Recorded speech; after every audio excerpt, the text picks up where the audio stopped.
Shalom und herzlich willkommen zum ersten Teil der neuen Serie Okkultes ABC, in der wir uns in den nächsten 10 Teilen unter anderem mit okkulten Kräften und übernatürlichen Phänomenen beschäftigen wollen.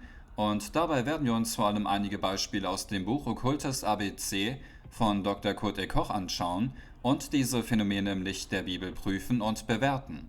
Dabei werden wir uns auch mit okkulten Belastungen auseinandersetzen, mit denen wir uns bis jetzt noch nie auf diesem Kanal beschäftigt haben.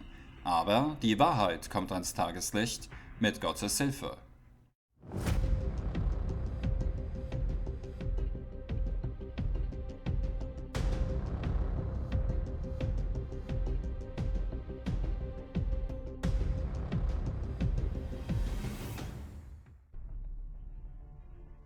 In diesem ersten Teil der neuen Serie Okkultes ABC wollen wir uns mit Darwins Evolutionstheorie beschäftigen, auch ein bisschen mit Charles Darwin selbst und die Frage beantworten, ob wir Affenmenschen sind, also moderne, sich weiterentwickelte Affen, oder ob wir, wie es die Bibel sagt, im Ebenbild Gottes erschaffen wurden.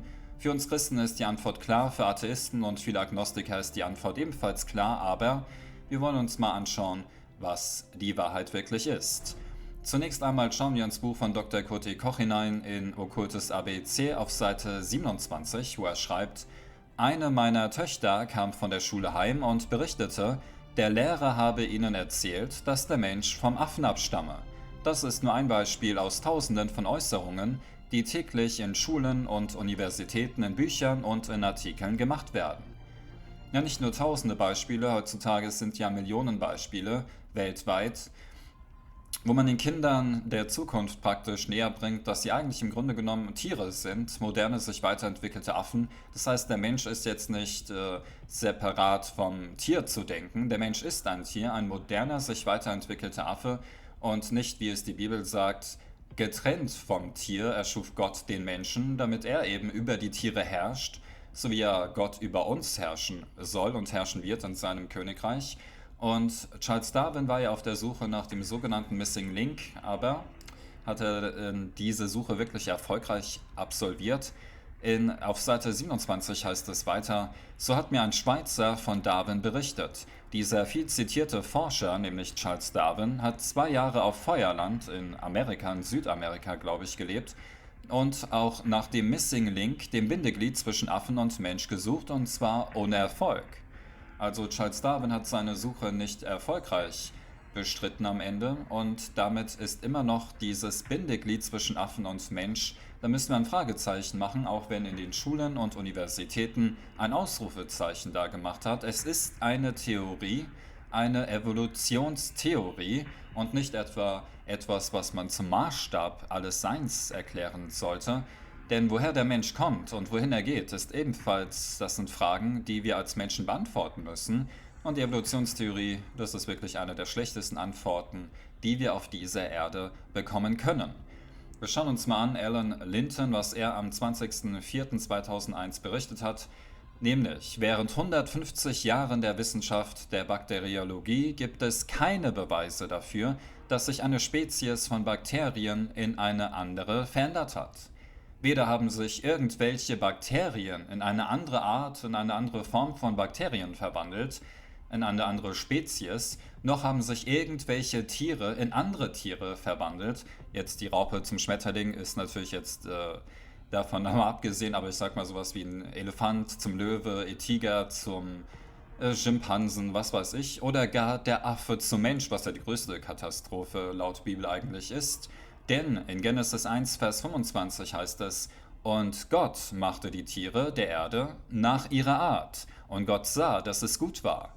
Die Tiere wurden im Anfang von Gott, von unserem Herrn Jesus Christus geschaffen, und zwar alle nach ihrer Art. Die Elefanten, die Affen, die Schimpansen, die Giraffen, die Löwen, Tiger, Vögel, Fische, aber alle nach ihrer Art. Und so ist auch der Mensch laut Bibel die Krönung der Schöpfung Gottes gewesen und ist es bis heute und ist auch nach seiner Art erschaffen, und zwar als Mann und Frau. Aber es war nicht alles gut, beziehungsweise es ist nicht alles gut gewesen nach dem Sündenfall, und so ist es bis heute, denn heute versucht man in der Tat etwas zu vermischen, nämlich verschiedene Tiere, damit das rauskommt, was die Evolutionstheorie uns weismachen will. Schauen wir mal kurz in das Video Projekt Avatar 2045, Evolution, Eugenik und Transhumanismus vom 5. August 2016. There's a lot of genetic manipulation going on. This is an article from August 2011, Death of the Bees, Genetically Modified Crops and the Decline of Bee Colonies in North America. New federal guidelines will allow the creation of human-animal chimeras. If you don't know, chimera is from the Greek myth. It's the mix, a hybrid of lion, snake, and goat. There's a growing use of humanized animals. That's what they call it. That's an article in 2011 in The Guardian. Humanized animals. Like this, a mouse ear hybrid. That's a mouse growing a human ear. Why are they doing that? Because they say artificial liver could be grown. 150 human-animal hybrids grown in UK labs. Embryos have been produced secretively for the past 3 years.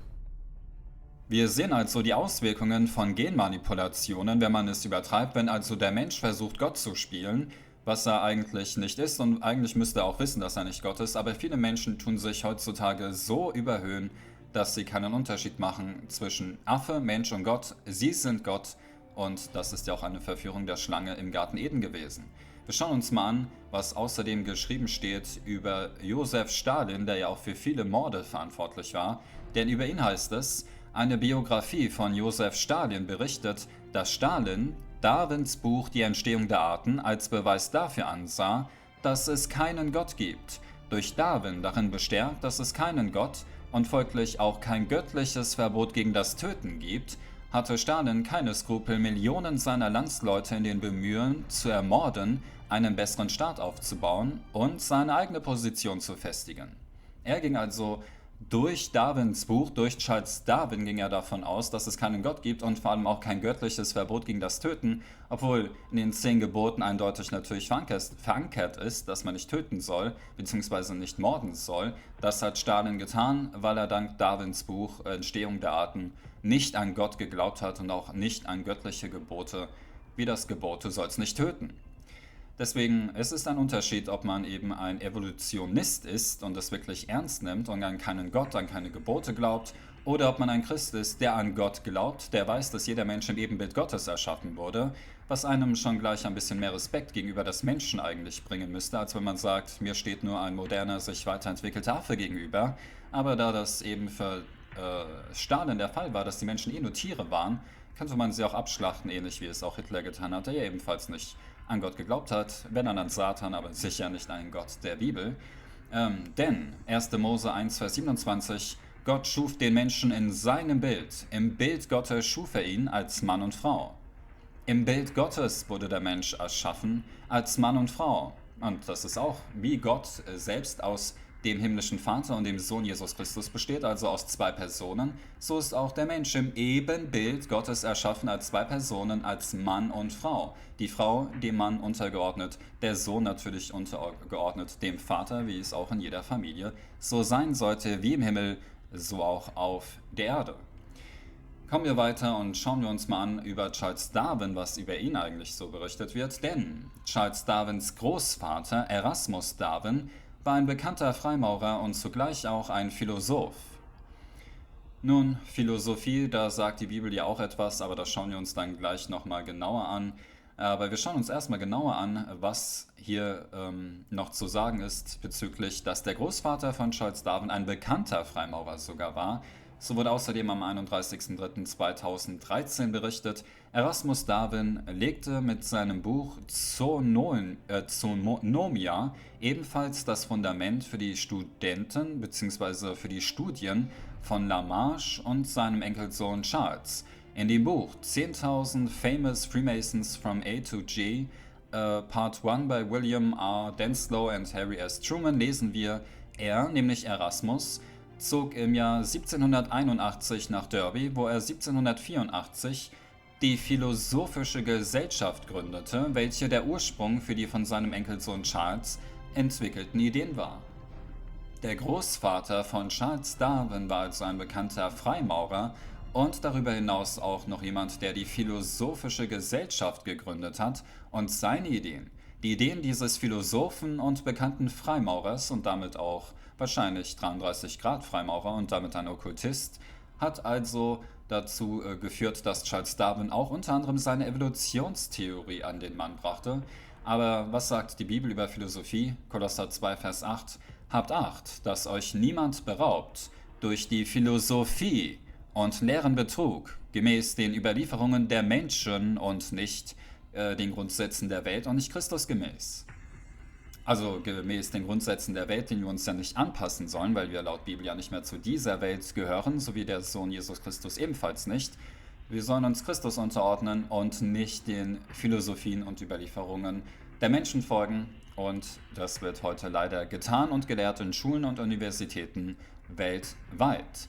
Römer 1, Vers 24. Auch da wird eigentlich die Evolutionstheorie und damit die Anbetung der Schöpfung anstatt des Schöpfers kritisiert. Da heißt es: Darum hat sie Gott auch dahingegeben in die Begierden ihrer Herzen zur Unreinheit, so dass sie ihre eigenen Leiber untereinander entehren, sie, welche die Wahrheit Gottes mit der Lüge vertauschten und dem Geschöpf Ehre und Gottesdienst erwiesen, anstatt dem Schöpfer, der gelobt ist in Ewigkeit.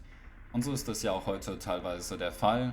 Wenn jetzt New Ager oder Pantheisten sagen, alles ist Gott, alles ist eins, ja, dann kannst du ja alles wirklich anbeten zu Gott. Oder ich bin selbst Gott, ich bin mein eigener Gott, was die New Ager ja auch glauben, oder Hochgrad-Freimaurer. Ja, dann braucht man natürlich keinen Gott mehr, der einem hilft, weil man sich selbst helfen will. Und deswegen betet man nicht den Schöpfer an, sondern die Schöpfung, teilweise sich selbst oder den Teufel, der auch geschaffen wurde. Und das ist natürlich sehr tragisch. Max Planck, der ja auch sehr bekannt ist, der Physiker, schrieb in Das Wesen der Materie: Alle Materie entsteht und besteht nur durch eine Kraft. Wir müssen hinter dieser Kraft die Existenz eines bewussten und intelligenten Geistes annehmen.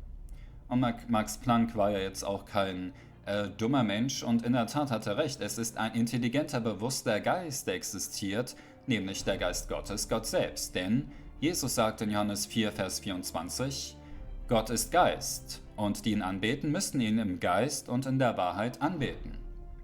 Und das sollen wir Christen auch tun, das tun die Evolutionsanhänger natürlich nicht. Aber auch hier schauen wir uns mal an, nochmal in dem Videoprojekt Avatar 2045, was auch Charles Darwin unter anderem mit Hitler gemeinsam hat, denn da gibt es auch einiges. This is Darwin's cousin, Francis Galton. He was the father of eugenics. Very popular. There were eugenic societies. Instead of going to church, people went to eugenic societies. And these two characters, Darwin and Hitler, they're two sides of the same coin. They believed the same thing. They were believers in what's called eugenics. They believed in the creation of a super race. Well, how do you create a super race? Well, they pitch it to the Germans that the potential to become gods. Have you ever heard that from someone before? Satan? The potential to become gods is well within our reach. Yeah, people like that. Defying God now becomes scientific. And so, in the name of science, not in the name of Christianity, in the name of science, 6 million Jews were killed in the name of evolutionary science because it was simply survival of the fittest. What a tragedy. Here's a German having his Aryan credentials checked by his nose size.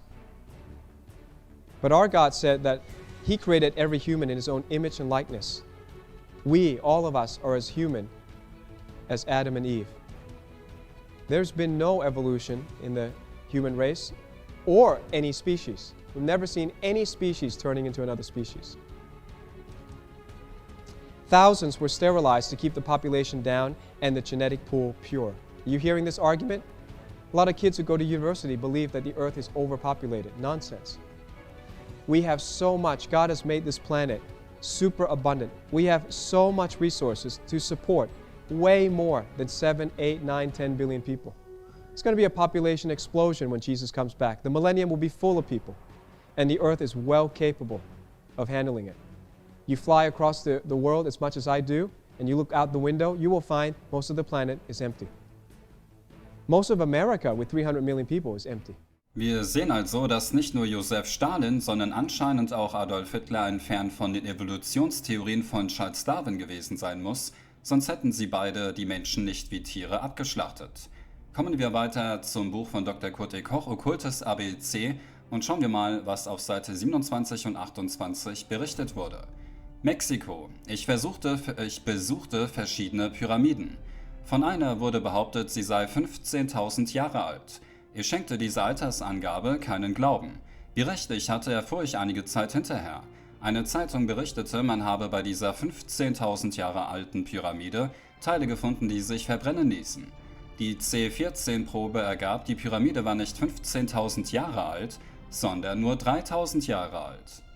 Und für diese Altersangaben muss man zum einen sagen, dass ich nicht glaube, dass der Mensch wirklich hundertprozentig technisch in der Lage ist, nachzuvollziehen, was vor 3, 4, 5 oder gar 100.000 Jahren gewesen ist. Und zum anderen ist es natürlich auch eine bessere Touristenattraktion. Wenn man sagt, die Pyramide ist 3.000 Jahre alt, okay, da kann der menschliche Geist noch nachvollziehen, okay, vor 2.000 Jahren war Christus, 1.000 Jahre vorher war irgendwie, okay, da war David irgendwie so um den Dreh. Da kriegt man das noch hin, aber vor 15.000 Jahren, ja, laut Bibel war da gar kein Mensch auf der Erde, aber dazu kommen wir noch.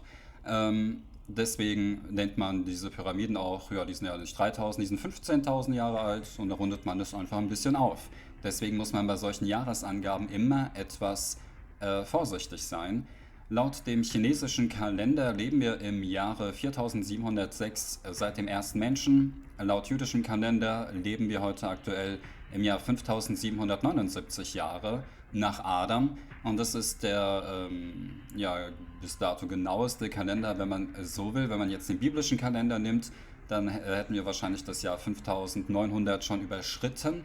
Aber das soll jetzt hier nicht das Thema sein. Aber auf jeden Fall, wir sehen, zwischen 5.000 und 6.000 Jahre wird der Mensch geschätzt. Aber der Mensch wird heute laut Wissenschaft und so weiter und so fort, auf 2,4 Millionen Jahren geschätzt. Ich weiß nicht, ob das hier der erste Affenmensch war. Hier rechts oben sehen wir auf dem Bild verschiedene Zyklen des Affen, verschiedene Phasen vom Affen zum Menschen.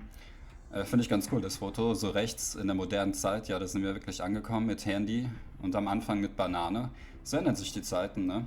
Auf jeden Fall laut Bestätigungen von Knochenfunden und so weiter. Ihr kennt ja mit Sicherheit diesen Ötzi, jetzt nicht den Schlagerstar, sondern diesen mumifizierten Mann. Und sein Alter beträgt ca. 5.250 Jahre.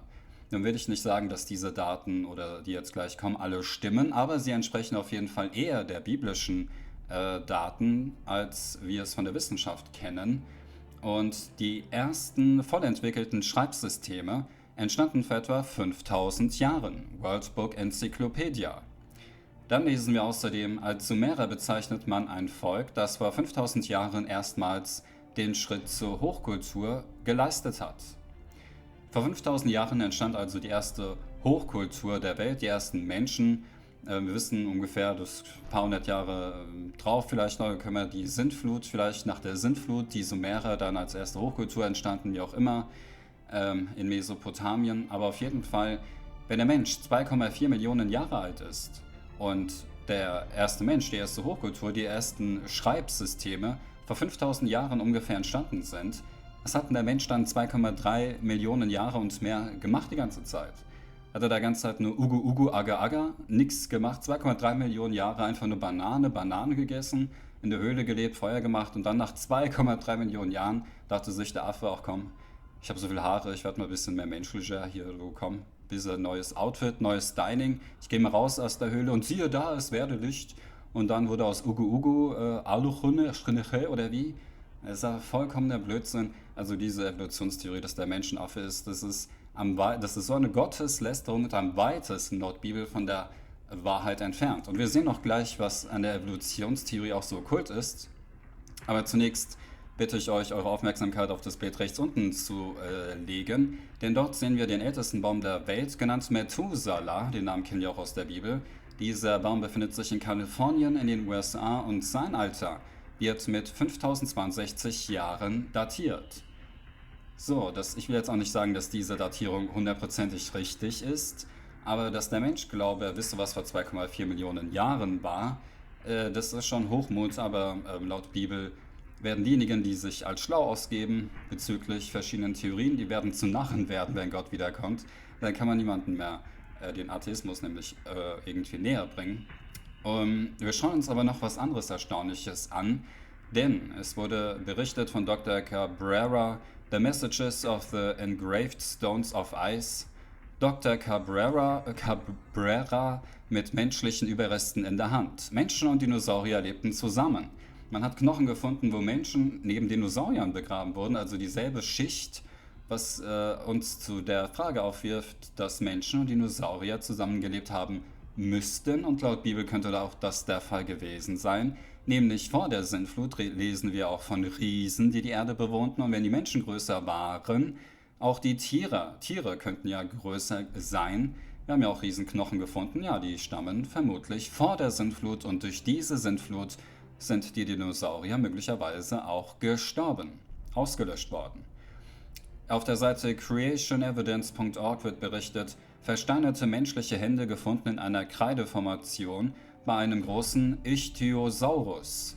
Auch hier menschliche Hände bei Dinosauriern. Eigentlich, laut Wissenschaft, könnte das gar nicht gehen, weil Dinosaurier haben ja noch länger gelebt. Vor, was sagen die Menschen, die Wissenschaft, 260 Millionen oder sowas? Naja, wer es glaubt, wird selig. Schauen wir uns an, was der ehemalige Okkultist und Satanist Roger Monroe berichtet, über den wir ja schon einige Videos gemacht haben, beziehungsweise ihn schon oft zitiert haben.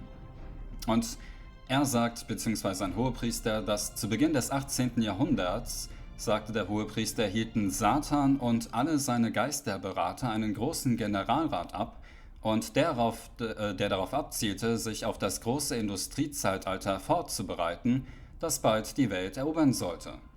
Und das geschah dann im Endeffekt natürlich danach auch. Das große Industriezeitalter, das heute abhängig ist vom Öl. Und wenn da einmal der Peak Oil erreicht ist, sieht es auch ganz schwer aus, wenn dann irgendwie, sage ich mal, die Ölforderung oder der Ölexport zurückgeht und die Menschen weniger Öl haben, als sie eigentlich brauchen und benötigen. Und das kann natürlich auch zu Katastrophen kommen. Aber hier lesen wir auf jeden Fall, dass es diesen Rat gab, den Satan und seine Geisterberater gehalten haben oder hielten. Und da gab es 3 Pläne für die Zukunft. Und diese 3 Pläne werden bis zur heutigen Zeit ausgeführt. So berichtete Roger Monroe. Erstens sollte sie dafür sorgen, dass die Menschen glauben gemacht werden, dass Satan und seine Engel nicht wirklich existieren. Denn dann geht ja der Plan nicht auf. Wenn die Menschen glauben, ach, das sind ja Außerirdische, das sind aber schöne Engel oder was auch immer, dann ist es ja schön. Aber wenn sie wissen, das sind Engel, Dämonen, Satan, ja, dann würden sie eher zu Gott finden und da Beistand finden bei unserem Herrn Jesus Christus. Also Satan und seine Engel sollen nicht bekannt werden. Der zweite Punkt bestand darin, einen Weg zu finden, um die totale Kontrolle über den Geist der Menschen zu erlangen. Und dies würde geschehen, indem man Hypnose aus dem Bereich des Okkultismus herausnimmt und sie als neue Wissenschaft zum Wohle der Menschheit einführt. Auch das sehen wir heute. Wenn jemand aufhören will zu rauchen, geht er zum Hypnotiseur. Heute zahlt er 100 € oder noch mehr und hofft sich dadurch, dass er aufhört mit dem Rauchen, was teilweise für einen gewissen Zeitraum funktioniert, aber langfristig erhält man eher Schaden davon, sich hypnotisieren zu lassen, wenn man keinen freien Willen mehr hat. Man ist nicht mehr der man ist, und man öffnet Türen für dämonische Geister. Deswegen sollten wir im Heiligen Geist davon Abstand nehmen. Aber wir schauen uns jetzt den dritten Punkt an, denn der ist sehr interessant. Der dritte Punkt im Plan von Luzifer und seinen Geisterberatern war, die Bibel zu zerstören, ohne sie zu verbrennen. Es war sehr interessant, weil nach dem großen allgemeinen Rat entschieden wurde, dass der Satan Charles Darwin persönlich unterrichten würde, um die Prinzipien seiner Evolutionstheorien aufzustellen. Er sagte, nämlich der satanische Hohepriester, dass nach Ansicht der Geister jeder, der die Evolutionstheorie lernt, ein Diener eines großen religiösen Systems betrachtet wird, und die Evolutionstheorie, und deswegen, weil es so ein System ist, in dem Menschen geschult und dazu gebracht werden, sich als Mitglieder des Reiches Christi zu disqualifizieren. Einige disqualifizieren sich selbst mit der Lehre der Evolutionstheorie und wissen das und ist ihnen egal. Aber andere wissen es nicht, weil sie einfach nicht gläubig sind, sich nie die Frage nach Gott gestellt haben und auch nicht nachforschen, könnte es einen Gott geben. Sie prüfen nicht Religion, Bücher oder was auch immer. Sie glauben einfach, es gibt keinen Gott. Schauen uns gleich an, was die Bibel über solche Atheisten zu sagen hat. Aber zunächst mal halten wir fest, was hier gesagt wird von den Hohepriestern der geheimen Loge, der auch Roger Monroe angehörte, bis er zum Christentum gefunden hat, dass Charles Darwin und Satan einen Bund hatten, praktisch mehr oder weniger. Und das ist schon wirklich eine Gotteslästerung, wenn man sagt, nicht Gott hat den Menschen erschaffen, der Mensch ist ein Zufallsprodukt und geschehen ist es dieser Prozess, nachdem sich Affen weiterentwickelt haben. Das ist eigentlich wirklich nicht sehr empathisch, kann man sagen. Und wenn man mit Kindern redet, man sagt ihnen doch lieber, ihr seid etwas ganz Besonderes, ihr seid im Ebenbild Gottes erschaffen, so betrachtet auch jeden anderen Menschen, egal welche Hautfarbe, egal welche Religion, egal welche Partei, egal welche politische Einstellung. Aber wenn man sagt, ihr seid nicht mehr als moderne, sich weiterentwickelte Affen, ja, dass Kinder sich dann wie Tiere benehmen teilweise und andere Menschen auch so behandeln, das sollte uns nicht wundern. Deswegen ist die Bibel da ganz klar. 1. Timotheus 4, Vers 1. Der Geist aber sagt ausdrücklich, dass in späteren Zeiten, unter anderem durch Charles Darwin, etliche vom Glauben abfallen und sich irreführenden Geistern und Lehren der Dämonen zuwenden werden. Irreführende Geister, und genau da ging es ja auch im Rat von Satan und seinen Geisterberatern, da waren auch irreführende Geister, und diese Geister sind in die Welt ausgegangen, laut dem Buch der Offenbarung, um vor allem die Könige der Erde zu verführen, aber auch den ganzen Erdkreis. So, dann schauen wir uns jetzt zum Schluss nochmal an, was Albert Einstein noch gesagt hat. In Towards the Further Shore auf Seite 156, trotz der überwältigenden Harmonie im Universum, die selbst ich mit meinem beschränkten menschlichen Verstand erkennen kann, er war sehr demütig anscheinend, gibt es Leute, die sagen, es existiere kein Gott. Was mich aber wirklich wütend macht, sagte Einstein, ist, dass diese Leute mich zitieren, um diese These zu stützen. Denn Albert Einstein war kein Narr, er wusste anscheinend, dass es einen Gott gibt. Ob er wirklich an ihn geglaubt hat, an welchen oder wie auch immer, sei dahingestellt, aber er wusste, es gibt einen Gott, und wer gesagt hat, dass Einstein nicht an einen Gott glauben würde, das hat Einstein wütend gemacht, denn für ihn war es klar, dass so Gesetzmäßigkeiten im Himmel und auf Erden nur entstehen durch einen Schöpfer, der auch diese Gesetze geschaffen hat, so wie wir unseren Staaten auch Gesetze geben, damit nicht Chaos herrscht, sondern Frieden. Aber trotz Gesetzen ist es ja nicht der Fall, aber bei Gott wird es der Fall sein, wenn das Gesetz ausgeht von Jerusalem. Wir schauen weiter, was geschrieben steht jetzt mal in der Bibel, im Psalm 10, im Psalm 53 und in Jesaja 44 über jene, die meinen, es gibt keinen Gott. Der Gottlose sagt in seinem Hochmut, er wird nicht nachforschen. Alle seine Gedanken sind, es gibt keinen Gott. Der Narr spricht in seinem Herzen, es gibt keinen Gott. So spricht der Herr, der König Israels und der Erlöser, der Herr der Herrscher, nämlich Jesus. Ich bin der Erste und ich bin der Letzte und außer mir gibt es keinen Gott. Es stimmt, es gibt keinen Gott außer dem wahren Gott, nämlich dem Gott der Bibel. Wir schauen mal weiter, was Dr. Kurt E. Koch geschrieben hat in dem Buch Okkultes ABC auf Seite 29. Auch das sehr interessant. Solange es Menschen gibt, die die Bibel verachten, wird das Affenmännchen nicht aussterben. Dass viele moderne und orthodoxe Theologen an dieses Märchen glauben, ist der Beweis dafür, dass sie mit ihren Theorien eine Entmythologisierung nötig haben. Wer unbedingt vom Affen abstammen will, der freue sich dieser Urahnen, gehe zu seinen Artgenossen in den Dschungel und esse Bananen. Jünger Jesu, wir Christen wissen um ihren Adel. 1. Mose 1,27 Gott schuf den Menschen, ihm zum Bilde Gottes erschuf er ihn. Und deswegen sagen wir ganz klar, dass es ein Riesenunterschied ist, ob wir an die Evolutionslehre glauben, an dieses Menschenbild oder an das göttliche himmlische Menschenbild, das uns die Bibel vermittelt im Heiligen Geist. Wir schauen zum Schluss nochmal in die Bibel, und zwar in den 1. Johannesbrief. Da ist es in Kapitel 3, Vers 1 und in Kapitel 5 ab Vers 2. Seht, welch eine Liebe hat uns der Vater erwiesen, dass wir nicht Affenmenschen heißen, sondern Kinder Gottes. Und darum erkennt uns die Welt auch nicht, weil sie ihn, den wahren Gott, nicht erkannt hat, so wie Charles Darwin. Aber daran erkennen wir, dass wir die Kinder Gottes lieben, wenn wir Gott lieben und seine Gebote halten. Denn das ist die Liebe zu Gott, dass wir seine Gebote halten, und seine Gebote sind nicht schwer. Das 4. Gebot Gottes ist, den Sabbat zu halten, du sollst ruhen. Wer meint, das ist schwer? Der wird sehen, wie schwer es sein wird, in der Endzeit da zu ruhen, wenn viele Christen keine Ruhe haben werden. Aber der Friedefürst, der kommt bald, und dann wird die Welt die Gebote Gottes halten oder eben die Konsequenzen spüren bei der Übertretung der Gebote Gottes. Wir sehen aber auf jeden Fall in diesem Video Okkultes ABC Teil 1 Darwins Evolutionstheorie, dass wir auf jeden Fall davon ausgehen, davon überzeugt sind und auch mit diesem Glauben ins Grab gehen, dass wir im Ebenbild Gottes erschaffen wurden und dass wir als Ebenbild Gottes auch sterben, aber dass wir auch auferstehen zum ewigen Leben und unserem Gott auch begegnen werden, mit ihm leben und herrschen in Ewigkeit. Andere Meinung ist, kann das gerne sein, aber wir wissen, die Wahrheit kommt ans Tageslicht und das wahr ist und bleibt in alle Ewigkeit der Sohn des allmächtigen Gottes, unser wundervoller Herr und König, Jeschua HaMashiach, Jesus Christus. Amen und Gott segne euch.